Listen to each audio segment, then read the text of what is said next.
Good morning, नमस्कार। आप सभी का पिनाइकल पब्लिकेशन के ऑनलाइन प्लेटफॉर्म में हार्दिक स्वागत एवं अभिनंदन है। मैं सुरेश धर दुबे पुनः आप लोगों के समक्ष एसएससी जनरल स्टडी के अंतर्गत पॉलिटी सेशन के साथ उपस्थित हूं। इस प्लेटफॉर्म के माध्यम से एसएससी जनरल स्टडी की तैयारी हेतु इंग्लिश और हिंदी मीडियम में बुक अवेलेबल कराई गई है। यहाँ पर 6500 प्लस क्वेश्चन का कलेक्शन चैप्टर वाइज ऑर्डर में किया गया है। तो आप अपनी भाषा के सुविधा के अनुसार बुक का चयन करें और अपने एग्जाम को बेहतर करने का पूरा प्रयास करें। I hope you are well and fine. तो लेट्स स्टार्ट द क्लास। जैसा हम लोग देख रहे हैं, यह सेशन जो है एक क्वालिटी का सेशन है। क्वालिटी के सेशन के अंतर्गत जो हमारा करंट टॉपिक है, यह टॉपिक है article, schedule, parts and list. अनुच्छेद, अनुसूची, भाग और सूची के यहाँ पर क्वेश्चन लिखे गए हैं। तो आइए यहाँ पर हम लोग क्वेश्चन की चर्चा करते हैं। इसके बहुत से क्वेश्चन की चर्चा हम लोग प्रीवियस एपिसोड में कर चुके हैं। यहाँ पर कुछ प्रश्नों की चर्चा इस एपिसोड में की जाएगी। तो आइए यहाँ पर देखते हैं नेक्स्ट क्वेश्चन क्या है। यहाँ पर नेक्स्ट क्वेश्चन जो लिखा गया है ये है, which of the following articles of the constitution of India empowered the parliament to provide by law for constitute use of English for official purpose even after 25 January 1965।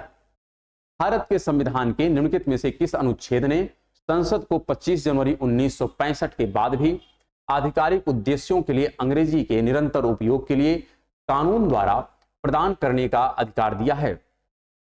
Option यहां पर क्या है? फर्स्ट ऑप्शन लिखा गया है article number 348 class 2। फिर यहां पर लिख रहा है आर्टिकल नंबर 348 क्लास 3। फिर लिख रहा है 343 क्लास नंबर 3। फिर लिख रहा है आर्टिकल नंबर 343 क्लास 2। तो यहां पर जो करेक्ट आंसर हो जाएगा ये हो जाएगा सी। इसी के तहत यह प्रोविजन किया गया है कि हम लोग क्या करेंगे, जो कॉन्स्टिट्यूशन होगा यहां पर इंग्लिश को ऑफिशियल पर्पस से हम लोग प्रयोग करेंगे, यूज करेंगे। तो correct answer of this question is C. तो नेक्स्ट क्वेश्चन यहां पर जो लिखा गया है, in which year did the Indian constitute assembly adopt article 370 of the constitution of India ensuring special status and internal autonomy of Jammu and Kashmir. यहां पर लिख रहा है भारतीय संविधान सभा ने जम्मू और कश्मीर के लिए विशेष दर्जा और आंतरिक स्वायत्तता सुनिश्चित करने हेतु भारत के संविधान के अनुच्छेद 370 को किस वर्ष अपनाया था?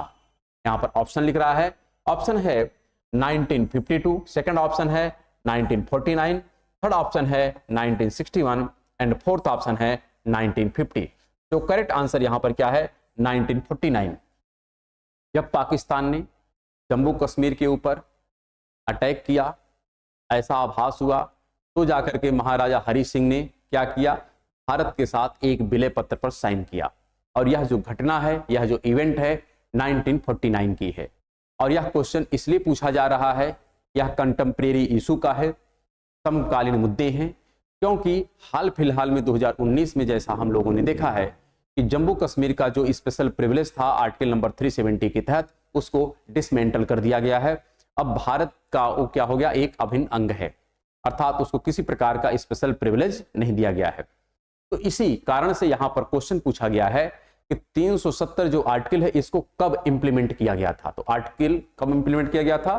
तो 1949 में इसको इंप्लीमेंट किया गया था। Correct answer of this question is B. तो नेक्स्ट क्वेश्चन यहां पर लिखा गया है क्या, which of the following articles of the constitution of India lays down the duties and function of the union and state public service commission in India.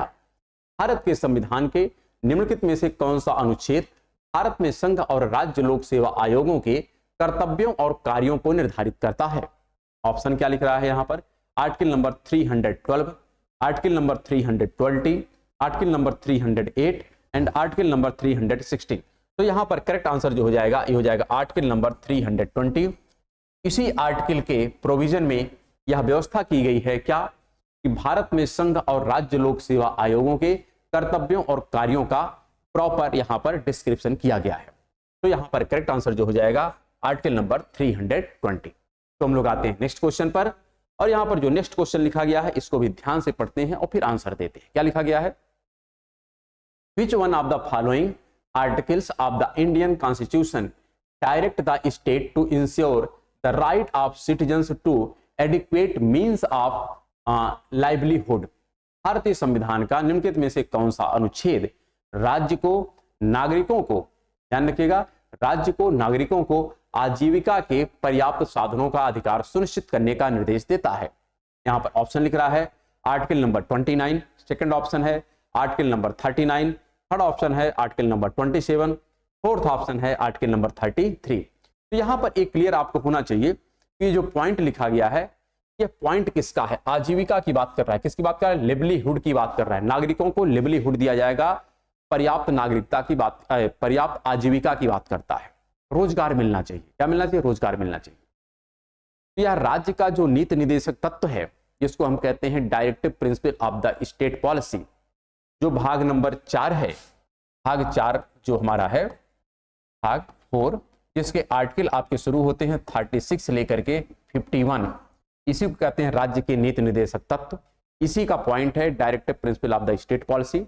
और इसी के तहत यह प्रोविजन किया गया है क्या कि जो नागरिक हैं, जो सिटीजनशिप हैं, इनको क्या मिलेगा? आजीविका मिलेगा, रोजगार दिया जाएगा। यह सुनिश्चित करना राज्य की जिम्मेदारी है। लेकिन अगर राज्य यह सुनिश्चित नहीं करा पाता है तो आप इसके अगेंस्ट कोर्ट में नहीं जा सकते, क्योंकि यह जो राज्य का नीति निर्देशक तत्व है यह न्याय संगत नहीं है। मतलब न्याय को, इसको चुनौती आप न्याय में नहीं दे सकते, न्यायालय में नहीं ले जा सकते हैं, क्योंकि यह क्या है? राज्य के ऊपर निर्भर करता है। राज्य के पास जब इतना रिसोर्स हो जाएगा तो रोजगार दे देगा, नहीं है तो रोजगार नहीं दे रहा है, आप इसके लिए केस नहीं कर सकते।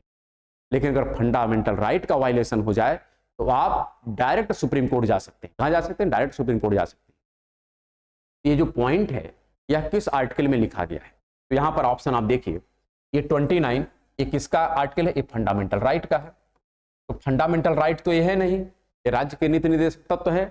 और ये क्या है? ये भी फंडामेंटल राइट है, तो ये भी तो नहीं होगा। ये भी क्या है? ये भी फंडामेंटल राइट है। तो यहां पर जो ऑप्शन बचा वो केवल यही बचा, तो इसलिए करेक्ट आंसर क्या हो जाएगा? Article number 39। तो कभी काल हमको मूल जो कॉन्सेप्ट है, जो बेसिक कॉन्सेप्ट है, उसके आधार पर भी आंसर मिल जाता है। तो according to this question correct answer is B. तो हम लोग आते हैं नेक्स्ट क्वेश्चन पर। यहां पर जो नेक्स्ट क्वेश्चन लिखा गया है, पब्लिक नहीं, police and public order are state subject under the schedule of the constitution of India. कह रहा है कि पुलिस और सार्वजनिक व्यवस्था भारत के संविधान की किस अनुसूची के तहत राज्य के विषय हैं? तो हमने कहा कि 12 प्रकार की अनुसूचियां हैं। शेड्यूल कितने हैं? 12 शेड्यूल हैं। उसी का जो शेड्यूल नंबर 7 है, कौन? शेड्यूल नंबर 7, वहां पर 3 टाइप के सब्जेक्ट की बात की जाती है। एक यूनियन सब्जेक्ट है, एक आपका स्टेट सब्जेक्ट है, और एक कंटेम्प्रेरी टाइप का है जो समवर्ती है। कैसा है? समवर्ती है। तो यहां पर स्टेट की पॉलिसी या यूनियन की पॉलिसी या सब्जेक्ट, ये सब किसके पार्ट है? 7th शेड्यूल के अंतर्गत ये सब मेंशन किए गए हैं। तो यहां पर आंसर जो हो जाएगा, ऑप्शन क्या है? 5th, 9th, 7th और 12th। करेक्ट आंसर क्या होगा? यहां पर 7th। क्या हो जाएगा? करेक्ट आंसर 7th हो जाएगा। तो नेक्स्ट क्वेश्चन यहां पर लिखा गया है, which of the following articles of the constitution of India states that Hindi in Devanagari script shall be the official language of the union. Meaning क्या है? भारत के संविधान के निम्नलिखित में से कौन सा अनुच्छेद कहता है कि देवनागरी लिपि में हिंदी संघ की राज्य भाषा होगी? ये भी मेंशन किया गया। इंग्लिश भी रहेगी, हम लोग जो कामकाज करेंगे इंग्लिश और हिंदी दोनों में करेंगे, लेकिन इंग्लिश का जो प्रोविजन है वह किसके तहत किया गया था और हिंदी का प्रोविजन किसके तहत किया गया था, ये आपको स्पष्ट होना चाहिए। तो यहां पर जो क्वेश्चन है यह है हिंदी की बात कर रहा है। किसकी बात कर रहा है? हिंदी की बात कर रहा है। इसको ऑप्शन क्या दे रहा है? आर्टिकल नंबर 343 का सेकंड, फिर दे रहा है आर्टिकल नंबर 354 का 2 है, फिर है आर्टिकल नंबर 343 का 1 है, फिर लिख रहा है आर्टिकल नंबर 343 का 3 है। तो यहां पर यह क्लियर होना चाहिए कि इस पर्टिकुलर केस का जो आंसर हो जाएगा आर्टिकल नंबर 343 का 1 हो जाएगा। क्या हो जाएगा? 1 हो जाएगा। जबकि हम लोग इससे पूर्व के क्वेश्चन में देख चुके थे, आर्टिकल नंबर 1 आपका था जहां पर हम इंग्लिश की बात कर रहे थे। किसकी बात कर रहे थे? तो वहां पर आर्टिकल नंबर 343 का 3 पार्ट था, ये वाला था। तो वो क्वेश्चन अलग था, एक क्वेश्चन अलग है, उसको आप चाहें तो आप प्रीवियस करके आप देख सकते हैं। वो आपका पहला क्वेश्चन था और ये आपका छठा क्वेश्चन है। तो यहां पर थोड़ा सा डिफरेंस, यहां पर हिंदी की बात करता, वहां पर किसकी बात करता था, इंग्लिश की बात करता है। तो करेक्ट आंसर इज सी। तो हम लोग आते हैं नेक्स्ट क्वेश्चन पर, और नेक्स्ट क्वेश्चन लिखा गया है which article of the constitution of India defines the power of the president to grant pardon etcetera and to suspend remits or commute sentence in certain cases. कह रहा है भारत के संविधान का कौन सा अनुच्छेद राष्ट्रपति की क्षमा आदि देने की शक्ति को परिभाषित करता है और कुछ मामलों में सजा को निलंबित करने, हटाने या कम करने के लिए भी ये काम करता है। किस आर्टिकल में यह प्रिस्क्राइब किया गया है? और यह जो क्वेश्चन है यह भी प्रीवियस एपिसोड में हम लोग डिस्कस कर चुके हैं, तो यह भी रिपीट है। तो आप इसलिए यह ध्यान रखें कि क्वेश्चन जो है रिपीट करते हैं, तो इन फ्यूचर रिपीटेड प्रश्न भी संभावित है। तो यहां पर ऑप्शन क्या लिख रहा है, यहां पर इसकी बात कर रहा है, लिख रहा है आर्टिकल नंबर 72, फिर लिख रहा है आर्टिकल नंबर 81, फिर लिख रहा है आर्टिकल नंबर 55 और फिर लिख रहा है यहां पर आर्टिकल नंबर 63। तो यहां पर जो करेक्ट आंसर हो जाएगा ये हो जाएगा आर्टिकल नंबर 72, जिसमें यह प्रोविजन किया गया है कि राष्ट्रपति किसी व्यक्ति को क्षमा कर सकता है, मृत्यु के दंड को भी माफ कर सकता है। तो correct answer of this question is a. तो हम लोग आते हैं नेक्स्ट क्वेश्चन पर, और यहां पर जो नेक्स्ट क्वेश्चन लिखा गया है इसको भी ध्यान से देखते हैं क्या लिखा गया यहां पर। Which of the following articles of the Constitution of India deals with the duties and power of the Comptroller and Auditor General of India? Bharat के संविधान के निम्नलिखित में से कौन सा अनुच्छेद भारत के नियंत्रक, महालेखा परीक्षक के कर्तव्यों और शक्तियों से संबंधित है? तो यहां पर जो ऑप्शन लिख रहा है, ऑप्शन है आर्टिकल नंबर 234, फिर लिख रहा है article number 149, article number 189 and article number 354। तो यहां पर एक क्लियर होना चाहिए कि यहां पर कह रहा है कि भारत के, क्या कह रहा है, भारत के नियंत्रक महालेखा परीक्षक। तो भारत का जब बात करता है तो इसका तात्पर्य यूनियन की बात करता है, किसकी बात करता है, संघ की बात करता है। और संघ का जो पॉइंट है ये कहां से कहां तक था, तो हम लोग डिस्कस कर चुके हैं कि भाग 5 है। इस भाग में आर्टिकल जो शुरू होता है ये होता है 52 से और कहां तक जाता है, 151 तक जाता है। तो यहां पर अगर आपसे कहता है 354 तो ये तो नहीं हो सकता है, फिर अगर 89 कह रहा तो ये भी तो नहीं हो सकता है, अगर 234 कह रहा तो ये भी नहीं हो सकता, तो आर्टिकल बचा कौन सा, ये बचा। तो correct answer of this question is B. इसी आर्टिकल में प्रिस्क्रिप्शन किया गया किसके बारे में, ऑडिटर जनरल ऑफ इंडिया के बारे में। किसके बारे में, controller and auditor general of India का जो यहाँ पर फंक्शन है उसको यहाँ पर मेंशन किया गया है, प्रिस्क्राइब किया गया। So correct answer is B. So next question हम लोग देखते हैं। नेक्स्ट क्वेश्चन लिखा गया है which of the following articles of the Constitution of India provides for the creation of a GST Council? कह रहा है कि भारत के संविधान के निम्नलिखित अनुच्छेदों में से किसमें जीएसटी परिषद के गठन का प्रावधान किया गया है? जो हमारा प्रेजेंट में टैक्स का एक प्रोविजन है किसी भी गुड्स और सर्विस के लिए, उसका नाम है जीएसटी। पहले वैट हुआ करता था या अन्य टाइप के टैक्स हुआ करते थे, लेकिन उन सभी टैक्स सिस्टम को रिमूव करके अब एक टैक्स सिस्टम आ गया है और उसका नाम है GST, goods and services tax. तो इसके प्रोविजन किस आर्टिकल के तहत किए गए हैं, यहां पर आर्टिकल आपको देखना है। फर्स्ट ऑप्शन निकला है आर्टिकल नंबर 246, फिर लिख रहा है आर्टिकल नंबर 279, फिर लिख रहा है यहां पर आर्टिकल नंबर 269, फिर लिख रहा है आर्टिकल नंबर 323। तो यहां पर जो करेक्ट आंसर हो जाएगा ये हो जाएगा आर्टिकल नंबर 279A में जीएसटी काउंसिल के संबंध में प्रिस्क्रिप्शन किया गया है। तो इसी आर्टिकल के तहत जीएसटी काउंसिल को क्या किया गया, उसका फॉर्मेशन किया गया है। तो correct answer of this question is B. हम लोग आते हैं नेक्स्ट क्वेश्चन पर। यहां पर जो नेक्स्ट क्वेश्चन लिखा गया ये भी काफी अच्छा क्वेश्चन, क्या लिखा गया है, according to which of the following articles of the Constitution of India shall a money bill not be introduced in the Council of States? Meaning क्या है, भारत के संविधान के निम्नलिखित में से किस अनुच्छेद के अनुसार धन विधेयक को राज्यों की परिषद में पेश नहीं किया जाएगा?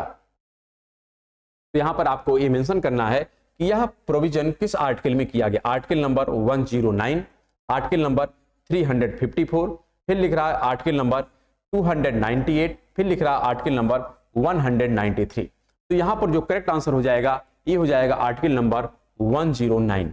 आर्टिकल नंबर 109 में ही कह रहा है कि भारत के संविधान के निम्नलिखित में से किस अनुच्छेद के अनुसार धन विधेयक को राज्यों की परिषद में पेश नहीं किया जाएगा। क्योंकि जो धन विधेयक होते हैं यह कहां पेश किए जाते हैं, यह लोकसभा में। कहां पेश किए जाते हैं? लोकसभा में। तो ये आपको क्लियर रखना है। और अगर राज्य में बात करें तो यहां पर राज्य में भी दो होता है, एक विधानसभा होता है, एक विधान परिषद होता है। तो विधानसभा में पेश किया जाएगा, विधान परिषद में नहीं पेश किया जाएगा। तो लिखा है राज्यों की परिषद में, तो परिषद में नहीं पेश होता बल्कि राज्य की विधानसभा में पेश होता है। और अगर केंद्र की बात करें तो लोकसभा में, जो हमारा लोअर हाउस है, वहां पर पेश किया जाता है।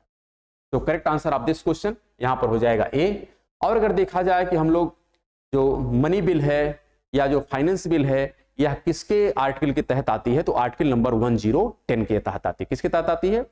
आर्टिकल नंबर 110 यानी 110 में ही धन विधेयक, वित्त विधेयक के पॉइंट मेंशन किए गए हैं। सो correct answer of this question is यहां पर हो जाएगा ए। सो हम लोग आते हैं नेक्स्ट क्वेश्चन पर। यहां पर जो नेक्स्ट क्वेश्चन है, एज पर आर्टिकल फिलअप करना है। फिर यहां पर है of the constitution of India English is the official language for all the high courts in country. Meaning क्या है? भारत के संविधान के अनुच्छेद के अनुसार अंग्रेजी देश के सभी उच्च न्यायालयों का आधिकारिक भाषा है। और यह किस पॉइंट में मेंशन किया गया है? इसका तात्पर्य है अंग्रेजी जो हमारे कोर्ट हैं, चाहे वह उच्च न्यायालय हो या सुप्रीम कोर्ट हो, या उसकी बात कर रहा है, यहाँ की जो भाषा होगी यह इंग्लिश होगी। ऐसा प्रिस्क्रिप्शन किया गया है किस आर्टिकल में? यहाँ पर आर्टिकल दे रहा है 329(1), फिर है आर्टिकल नंबर 336(1), फिर लिख रहा है यहाँ पर आर्टिकल नंबर 315, फिर यहाँ पर लिख रहा है आर्टिकल नंबर 348। तो यहाँ पर जो करेक्ट आंसर हो जाएगा ये क्या हो जाएगा? आर्टिकल नंबर 348 का 1। यहाँ पर एक पॉइंट मेंशन किया गया है कि जो हमारे उच्च न्यायालय होंगे या सर्वोच्च न्यायालय होंगे वहां का जो लैंग्वेज होगा वो क्या होगा? इंग्लिश होगा। तो correct answer of this question is D. So हम लोग आते हैं नेक्स्ट क्वेश्चन पर। और यहाँ पर जो नेक्स्ट क्वेश्चन लिखा गया इसको ध्यान से देखते हैं। क्या लिखा गया यहाँ पर? विच of the following articles of the constitution of India defines for a separate secretarial staff for each house of the parliament. Bharat के संविधान के निम्नलिखित में से कौन सा अनुच्छेद संसद के प्रत्येक सदन के लिए एक अलग सचिवीय स्टाफ के लिए परिभाषित करता है? यहां पर जो ऑप्शन लिखा है, पहला ऑप्शन है article number 98, article number 123, article number 155 and article number 34। तो यहां पर जो करेक्ट आंसर हो जाएगा ये हो जाएगा आर्टिकल नंबर 98। इसी के तहत सचिवीय स्टाफ की व्यवस्था की गई है प्रत्येक सदन के लिए, चाहे वह अपर हाउस हो चाहे वह लोअर हाउस हो, दोनों के लिए एक प्रावधान किया गया है। So correct answer of this question is a. हम लोग आते हैं नेक्स्ट क्वेश्चन पर। और नेक्स्ट क्वेश्चन को भी ध्यान से देखते हैं क्या लिखा गया है। यहां पर क्वेश्चन है कि according to which of the following articles of the constitution of India shall a money bill not be introduced in the legislative council. Meaning क्या कह रहा है? भारत के संविधान के निम्नलिखित में से किस अनुच्छेद के अनुसार धन विधेयक को विधान परिषद में पेश नहीं किया जाना चाहिए? हमने कहा विधान परिषद में नहीं पेश किया जाएगा, कहां किया जाएगा? विधानसभा में किया जाएगा। और अगर सेंटर की बात करें तो कहां पेश किया जाएगा? लोअर हाउस में पेश किया जाएगा, अपर हाउस में नहीं पेश किया जाएगा।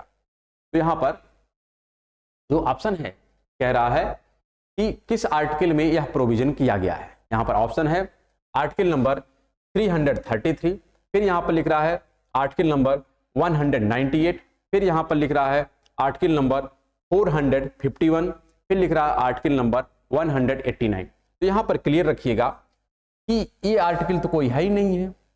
हमारे जो कॉन्स्टिट्यूशन है, जो हमारा बेसिक कॉन्स्टिट्यूशन है, वहां पर मैक्सिमम जो आर्टिकल है वह 395 है। तो यहां पर ये तो होगा नहीं। हाँ, यहां पर अगर हम देखें जो हमारा आंसर हो जाएगा ये हो जाएगा आर्टिकल नंबर 198। इसी के तहत यह प्रोविजन किया गया है कि जो हमारा मनी बिल है यह किसमें पेश किया जाएगा?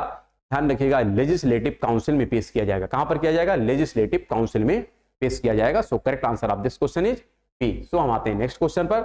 यहां पर जो नेक्स्ट क्वेश्चन लिखा गया इसको भी ध्यान से देखते हैं क्या लिखा गया। यहां पर क्वेश्चन है which of the following articles of the constituent of India states that there would be no tax levies are collected expect by the authority of law. Bharat के संविधान के निम्नलिखित में से कौन सा अनुच्छेद कहता है कि कानून के अधिकार के अलावा कोई कर नहीं लगाया जाएगा या एकत्र नहीं किया जाएगा? यह कहां पर बात कही गई है? यहां पर ऑप्शन है आर्टिकल नंबर 107, सेकंड ऑप्शन है आर्टिकल नंबर 123, फिर लिख रहा है article number 265 and fourth option है आर्टिकल नंबर 301। ये पॉइंट कहां पर मेंशन किया गया? तो ये पॉइंट मेंशन किया गया आर्टिकल नंबर 265 में। क्या कहा गया है कि यहां पर कानून के अधिकार के अलावा कोई कर नहीं लगाया जाएगा, कोई भी ऐसा टैक्स नहीं लगाया जाएगा जो लॉ के अगेंस्ट हो, जो लॉ के अगेंस्ट हो ऐसा कोई नहीं लगेगा। ये पॉइंट स्पेशल मेंशन किया गया आर्टिकल नंबर 265 में। So correct answer of this question is C. So हम लोग आते हैं नेक्स्ट क्वेश्चन पर। यहां पर जो नेक्स्ट क्वेश्चन लिखा गया इसको हम लोग ध्यान से देखते हैं। क्या लिखा गया यहां पर? क्वेश्चन है इन 1959 the central government of India undertook the governance in Kerala under of the constitution of India. 1959 में भारत की केंद्र सरकार ने भारत के संविधान के तहत केरल में शासन किया था। किस आर्टिकल के तहत शासन किया था? अर्थात यहां पर मीनिंग है कि यहां पर प्रेसिडेंशियल रूल लागू किया गया था, राष्ट्रपति शासन। तो प्रेसिडेंशियल रूल केरल में लगाया गया था कब? 1959 में। किस आर्टिकल के तहत यह प्रोविजन लगाया जाता है? तो हमने यह डिस्कस किया था कि 3 टाइप की इमरजेंसी होते हैं बेसिकली। एक इमरजेंसी होता है जो 352 में प्रेस्क्राइब किया गया है, एक आर्टिकल होता है जो 356 में प्रेस्क्राइब किया गया है, और एक आर्टिकल है जो 360 में प्रेस्क्राइब किया गया है। तो जो 356 होता है यह सामान्यतया यदि किसी स्टेट में लॉ एंड ऑर्डर मान लेते हैं प्रॉपर ढंग से काम नहीं कर पा रहा है, तो वहां पर संविधान का हम कहते हैं कि फॉलो नहीं हो रहा है, कॉन्स्टिट्यूशन की वहां पर लॉ नहीं चल रहा है, इसलिए वहां पर राष्ट्रपति शासन लगा देते हैं संविधान की विफलता के आधार पर। तो इसी टाइप का यहां पर है, मेंशन किया गया कहां पर? यहां पर आर्टिकल पहले ऑप्शन देखते हैं 356, 352, 360 and 349। So correct answer of this question is 356 में ये प्रोविजन किया गया है। तो हम लोग आते हैं नेक्स्ट क्वेश्चन पर। यहां पर जो नेक्स्ट क्वेश्चन लिखा गया है इसको भी ध्यान से देखते हैं। क्या लिखा गया है यहां पर? क्वेश्चन है which of the following articles of the constitution of India states that the president or the governor of Raj Pramukh of state shall not be answerable to any court for the exercise and performance of the power and duties of his office। कह रहा है भारत के संविधान के निम्नलिखित में से किस अनुच्छेद के अनुसार राष्ट्रपति या राज्यपाल या राज्य प्रमुख अपने कार्यालय की शक्तियों और कर्तव्यों के प्रयोग और प्रदर्शन के लिए किसी भी अदालत के प्रति जवाबदेह नहीं होगा? यहां पर ऑप्शन लिख रहा है यह किस ऑप्शन में या किस आर्टिकल के तहत यह प्रोविजन किया गया है। यहां पर लिख रहा आर्टिकल नंबर 396 में प्रावधान किया गया है, फिर लिख रहा आर्टिकल नंबर 361 में प्रोविजन किया गया है, फिर लिख रहा आर्टिकल नंबर 384 में प्रोविजन किया गया है, फिर कह रहा आर्टिकल नंबर 352 में प्रोविजन किया गया है। तो यह भी नहीं होगा, ये भी नहीं होगा, क्योंकि यह आउट ऑफ कॉन्स्टिट्यूशन हो गया। 396 की बात कर रहा है क्योंकि 95 है हमारा जो बेसिस कॉन्स्टिट्यूशन है। फिर यहाँ पर 352 यह तो एक प्रकार से आपात की बात करता है, इमरजेंसी की बात करता है, तो ये भी नहीं होगा।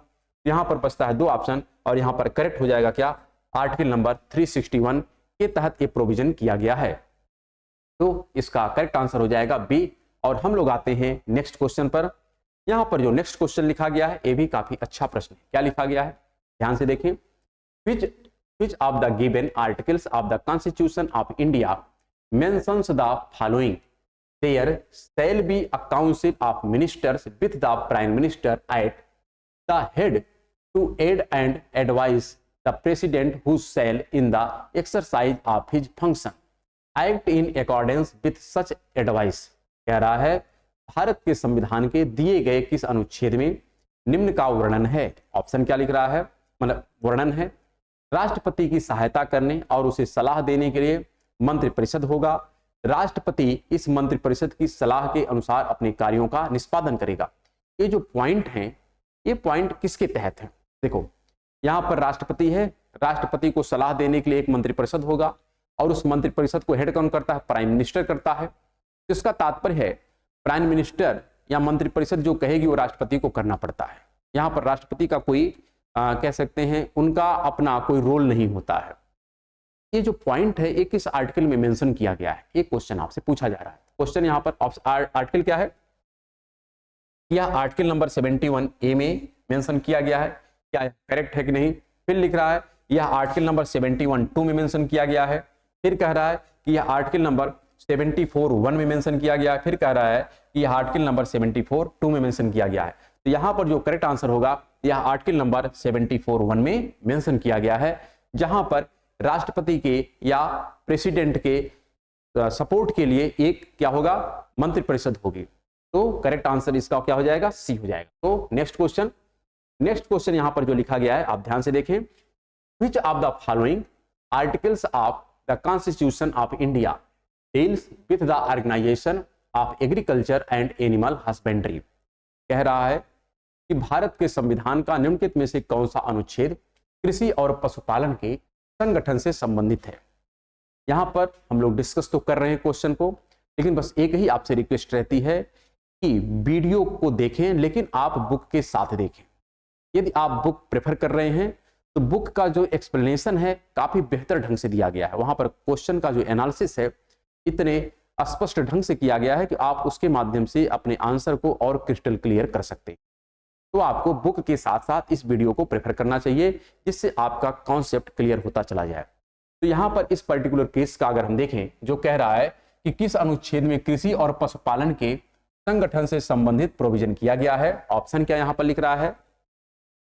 फर्स्ट ऑप्शन है आर्टिकल नंबर 84 में प्रावधान किया गया है। सेकंड ऑप्शन है आर्टिकल नंबर 92 में प्रोविजन किया गया है। फिर कह रहा है आर्टिकल नंबर 29 में प्रोविजन किया गया है। फिर यहाँ पे कह रहा है आर्टिकल नंबर 48 में प्रोविजन किया गया है। तो यहाँ पर आप समझ सकते हैं, कह रहा है भारत के संविधान का निम्नलिखित में से कौन सा अनुच्छेद कृषि और पशुपालन के संगठन से संबंधित। तो यह जो प्रोविजन है यह आर्टिकल नंबर 48 में है। यहाँ पर 48 में है, जो राज्य के नीति निर्देशक तत्व का पार्ट है। किसका पार्ट है, राज्य के नीति निर्देशक तत्व का पार्ट है, अर्थात directive principle of state policy का पार्ट है, जो भाग 4 में है। कहां पर है, भाग 4 में है। तो correct answer of this question is D. तो नेक्स्ट क्वेश्चन यहां पर जो लिखा गया है इसको भी हम लोग देखते हैं, क्या है यहां पर।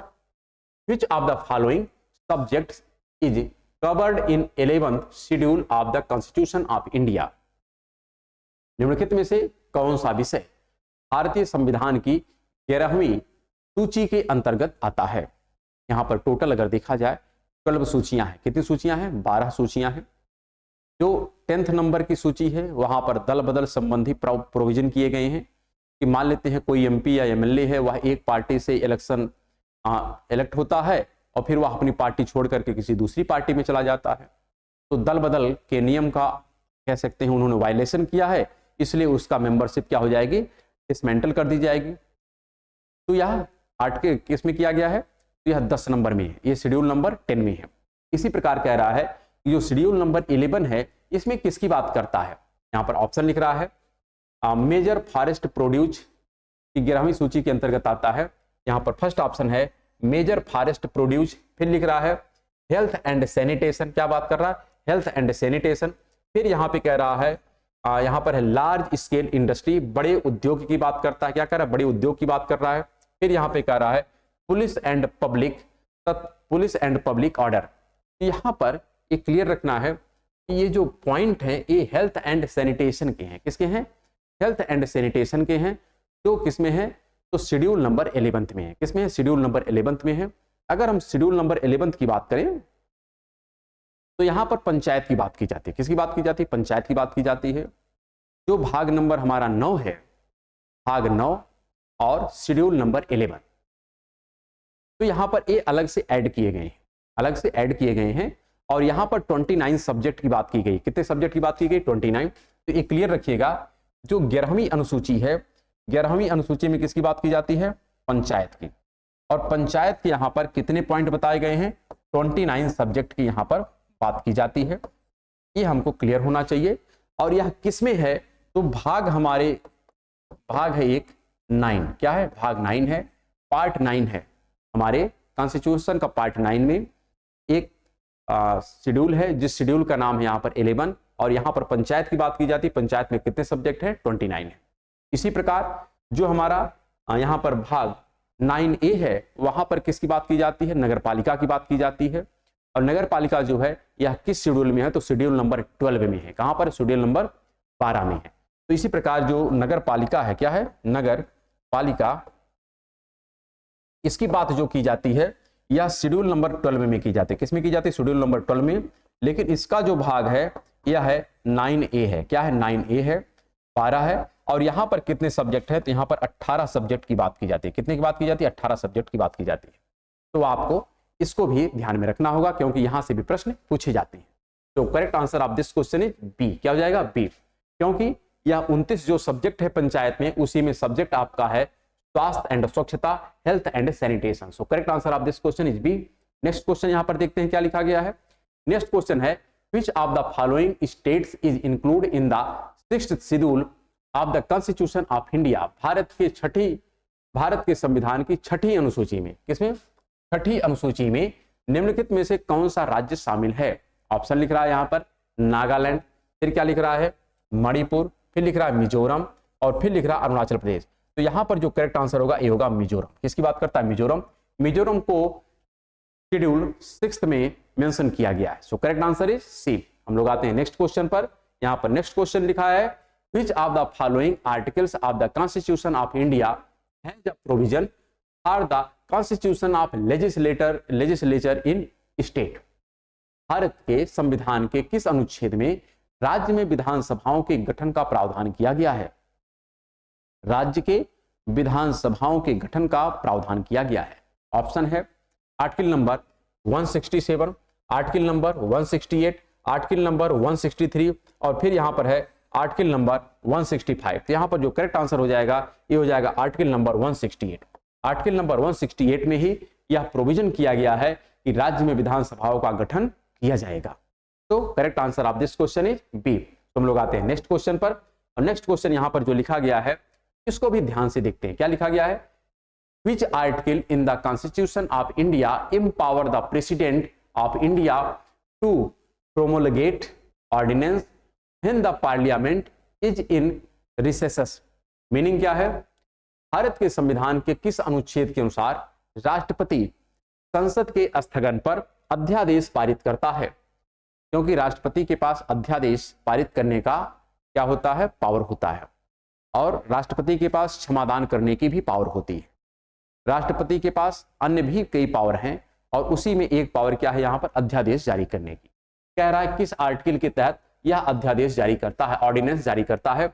यहाँ पर लिख रहा आर्टिकल नंबर 232, सेकंड ऑप्शन है article number 312, article number 123 and article number 213। So correct answer of this question is article number 123 के तहत राष्ट्रपति ऑर्डिनेंस क्या करता है, जारी करता है जब सेशन नहीं चल रहा है हमारे संसद का। तो करेक्ट आंसर इज यहां पर हो जाएगा क्या, सी। नेक्स्ट क्वेश्चन यहां पर लिखा गया है, which article of the constitution deal with formation of new states.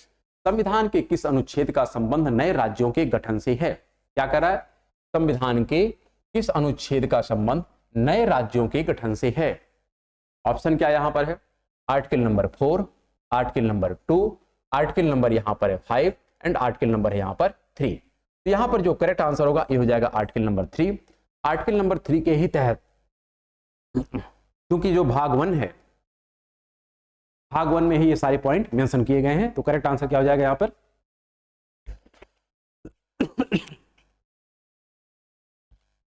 D हो जाएगा। क्या हो जाएगा, डी।